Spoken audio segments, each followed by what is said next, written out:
नमस्कार दोस्तों। मैं सुजय प्रकाश उपाध्याय हूँ। मैं एक ज्योतिषी हूँ और आज आपसे चर्चा करने जा रहा हूँ ज्योतिष और महात्मा बुद्ध की जन्म कुंडली की।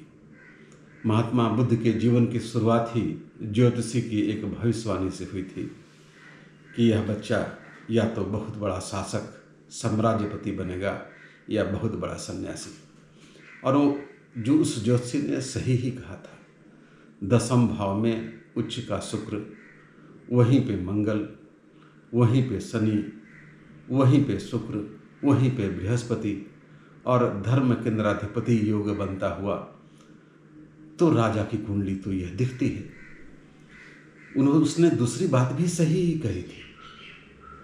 चंद्रमा पर इससे सूर्य का, इससे बृहस्पति का, इससे मंगल का, इससे शनि का बहुत स्पष्ट प्रभाव पड़ता है। और मन ही तो सब कुछ है।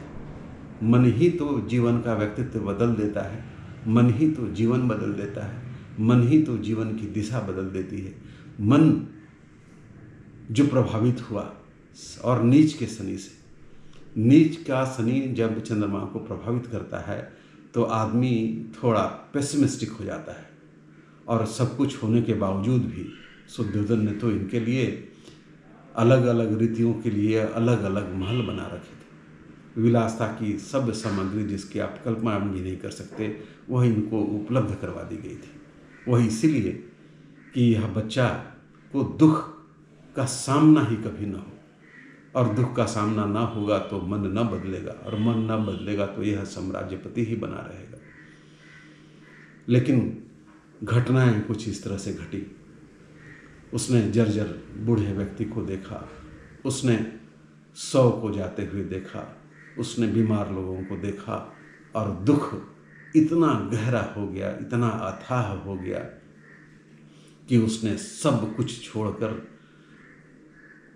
बाहर जाने का मन बना लिया, साम्राज्य को छोड़ देने का मन बना लिया। और दुख पे ही काम किया इन्होंने।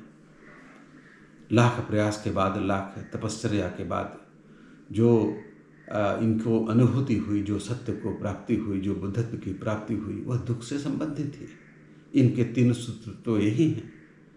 दुख है, दुख का कारण है और उसका निवारण भी है। दुख ही जीवन की कथा रही, क्या कहूँ जो अब तक नहीं कही।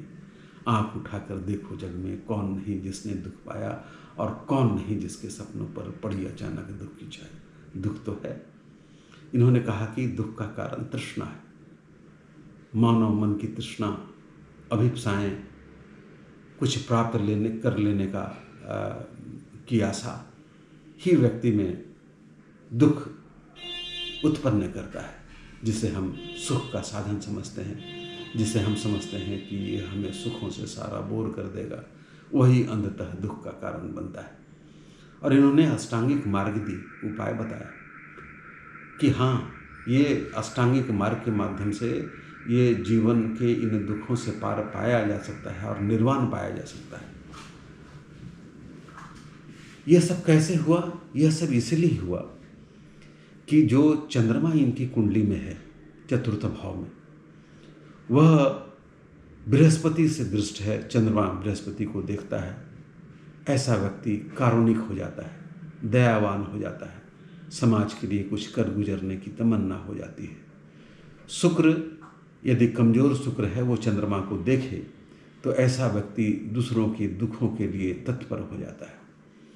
नीच का शनि जब चंद्रमा को देखे, या कोई भी शनि जब चंद्रमा को देखे, तो उसके मन में विचारों की एक श्रृंखला पैदा हो जाती है, विचारों की एक कड़ी पैदा हो जाती है, जो उसे हमेशा एक छटपटाहट में रखती है। छटपटाहट की तीव्र वेदना इतनी अधिक हो गई कि उन्होंने सारे साम्राज्य को, सारी विलासिता को, सारे सुखों को लात मारकर घर से अपने छोटे बच्चे और पत्नी को छोड़ के निकल गए। ऐसा उन्होंने अपने लिए नहीं किया, ऐसा उन्होंने इस जगत के समस्त लोगों के दुखों को हर लेने के लिए, दुखों के लिए कोई निवारण, कोई तरीका खोजने के लिए जिससे दुख समाप्त हो और अंततोगत्वा जो उनको बुद्धत्व की प्राप्ति हो, वो यही हुई। इनके अष्टांगिक मार्गों में से हम कोई 2 मार्ग भी अपना लें तो आज के दिन भी इनके जो जो जो आर्य सत्य हैं वो आज के दिन भी समसामयिक हैं। पूछिए कैसे? आज के दिन भी आप नौजवानों से पूछिए, ये चलता बढ़ता उठता नौजवान आखिर रुक रुक कर क्या कहना चाहता है? यही कि दुख जैसी नागिन ने हमें डस लिया है और बीस रह रह कर मंद मंद चढ़ रहा है। ये इनकी कुंडली में जो 20 योग है, जिसको पुनर्फा योग भी कहते हैं, जिसको कुछ लोग जन्मजात 7.5 का भी नाम देते हैं, तो ये इनकी कुंडली में है। चंद्रमा और शनि का योग जो इनके मन में वैसी छटपटाहट और दुख और वेदना और उस वेदना के उपाय ढूंढने के लिए इन्हें बाध्य किया और इन्हें बाहर जाने को, इन्हें तपश्चर्या करने को, इन्हें साधना करने को, इन्हें उसका मार्ग खोजने को कि दुख को कैसे दूर किया जाए। और इनका दर्शन उस समय के जो तत्कालिक दर्शन थे, जिसको आप वैदिक दर्शन कहते हैं या उपनिषदिक दर्शन कहते हैं, जिसमें ये जगत कैसे बना, ये ब्रह्मांड कैसे बना, इसके बनाने वाला कौन है, हमारे मर जाने के बाद क्या होता है, क्या हम फिर जिस स्रोत से आए हैं उसी स्रोत में चले जाते हैं, ऐसे जो जो जो तत्व मीमांसा होते थे, इन्होंने तत्व मीमांसा पर बिल्कुल मौन रहे, चुप। इन्होंने कहा कि आपको विषैला बाण लगा हो तो आप पहले ये सोचेंगे क्या कि विषैला बाण आया कहाँ से, यह बना किस चीज़ से है, यह विष जो लगा हुआ है ये विष किस चीज़ का है? नहीं, वो समय नहीं है, वो सोचने का समय नहीं है। सोचने का समय है कि इस विषैले तीर को कैसे निकाला जाए, इसका उपचार कैसे किया जाए। इसलिए वो तत्व मीमांसा पर बिल्कुल चुप रहे। ब्रह्मांड को किसने बनाया, इस जगत को किसने बनाया, हम मर के कहाँ जाते हैं, ऐसी बात उन्होंने नहीं की। उन्होंने कहा कि दुख है तो दुख को दूर किया जा सकता है। दुख को दूर करने के लिए उन्होंने सम्यक दृष्टि, सम्यक संकल्प, सम्यक वाक, सम्यक कर्म, सम्यक आजीविका, सम्यक व्यायाम, सम्यक स्मृति और सम्यक समाधि जैसे अष्टांग मार्गिक उपाय बताए। ये जो इनके जो जितने अष्टांग मार्ग हैं, इसमें 1-2 मार्ग को भी अपना लिया जाए। जैसे एक सम्यक स्मृति है। सम्यक स्मृति का मतलब यह नहीं कि वो आपके मेमोरी की बात करता है। वो कहता है कि एक स्मृति आप हमेशा याद रखिए। कौन सी स्मृति? मृत्यु की स्मृति। आप आज हैं, कल नहीं रहेंगे। आप हमेशा के लिए नहीं हैं, आप अजर अमर नहीं हैं। यह स्मृति आपको लगातार अनवरत निरंतर बनाए रखनी है, ताकि आपके मन में वैसे जो मनोविकार हैं वह उत्पन्न ही न हो सके। जब आपको ऐसा लगेगा कि कल हम रहेंगे ही नहीं, फिर क्रोध कैसा, फिर घृणा कैसी, फिर क्षोभ कैसा, फिर लालच कैसी, फिर लोभ कैसा। सम्यक दृष्टिकोण। सम्यक दृष्टिकोण का अर्थ है कि दुनिया को आप सांगोपांग रूप में देखिए, पूरे के रूप में देखिए। हम लोग उस अंधे की भांति देखते हैं जो हाथी के यदि कान को पकड़ा है तो बोलता है कि यह हाथी पंखे की तरह है। जिसने पूंछ को पकड़ा है वो कहता है कि यह रस्सी की तरह है, और जिसने पैर को पकड़ा है वो कहता है कि खंभे की तरह है।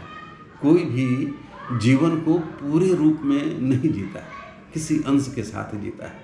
और जब अंश के साथ जीता है तो जीवन के प्रति दृष्टिकोण भी उसका आंशिक ही हो जाता है, पूर्ण नहीं हो पाता।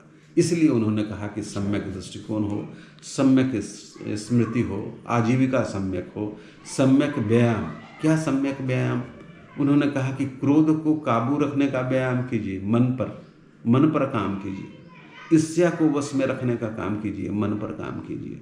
अहंकार को वश में रखने का काम कीजिए, मन पर काम कीजिए। सम्यक वाणी हो आपकी, सम्यक कर्म हो, अहिंसा का कर्म हो, अस्तेय का कर्म हो, ब्रह्मचर्य का कर्म हो, सम्यक समाधि की बात उन्होंने की। उन्होंने कहा कि ये सब जब सब हो जाए तो व्यक्ति निर्वाण को प्राप्त कर लेता है। उन्होंने मोक्ष की बात नहीं की, उन्होंने निर्वाण की बात की। निर्वाण का अर्थ बुझ जाना होता है। सारे दुख जब बुझ जाएं, दुखों की अग्नि न रहे, दुखों की ज्वाला न रहे, इसको निर्वाण प्राप्त करना कहते हैं। इसका एक अर्थ और होता है। वान का मतलब होता है पुनर्जन्म का रास्ता, और नी का अर्थ होता है नहीं। पुनर्जन्म का रास्ता नहीं हो, अब फिर से जन्म नहीं लेना पड़े, इसको निर्वाण कहते हैं। निर्वाण का एक और अर्थ और होता है। वान का एक अर्थ है दुर्गंध है, और नी का अर्थ होता है नहीं। तो जब दुख रूपी दुर्गंध आपके जीवन में न हो तो निर्वाण का प्राप्त होना कहते हैं। निर्वाण का एक अर्थ और है। वान का एक मतलब घना जंगल भी होता है, और निर का अर्थ होता है अस्थायी रूप से छुटकारा। तो उस घने जंगल से, काम द्वेष ईर्ष्या ज्ञान के जंगल से यदि आपको मुक्ति मिल गई तो आपको निर्वाण का प्राप्त हो गया। एक अर्थ और है इसका। वान का मतलब होता है बुनना, और नी का अर्थ होता है नहीं।